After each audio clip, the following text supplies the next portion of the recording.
This week's Torah portion is called Parshat Mikeitz, and it always falls out on Hanukkah. One of the things we read over and over and over again in this week's Torah portion is Joseph crying. There are no less than 8 times where we read about him weeping.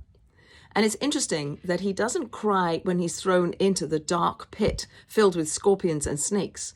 He doesn't cry when he's pulled out and sold to the passing traders and is taken down to Egypt. He doesn't cry when he's thrown into the dungeons of Egypt, in the dark, dark dungeons. He doesn't cry then. And he doesn't cry when he's accused of a crime that he didn't commit.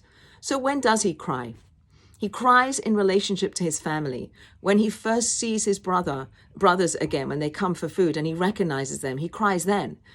And he cries when he sees his only full brother, Binyamin. He cries a couple of times over Binyamin. He cries over his father when he first sees his father after decades of not having any contact with his father. And he cries when his father dies.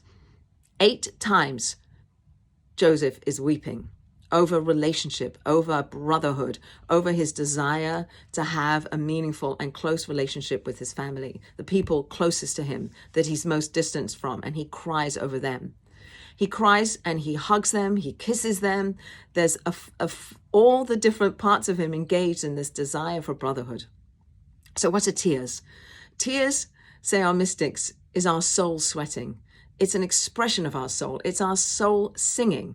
And what do tears do? They bathe us, they soothe us, they're somewhat cathartic. Perhaps they can bring about a forgiveness. Perhaps they break down the barriers that block us from truly feeling. They allow us to feel, they allow our hearts to be open.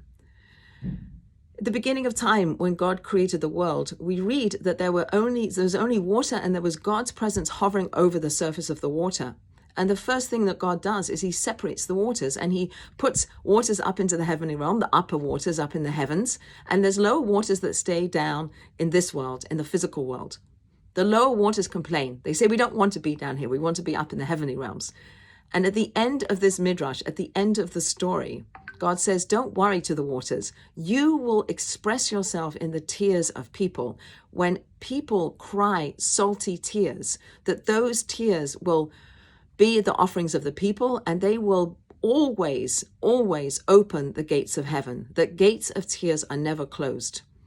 So perhaps what Joseph is teaching us by crying, what the Torah is teaching us by describing these episodes where Jacob cries over and over again, is to show us the importance of crying, that it can open us up, that it can help us in our relationship with ourselves and with other people and with the divine. And perhaps it's comes about during Hanukkah, when it's a time where we want to shine our light into the world. And if there are things that are blocking us, we have to try to remove those blockages so that we can sincerely shine our bright light out into the world that we all have the capacity to do.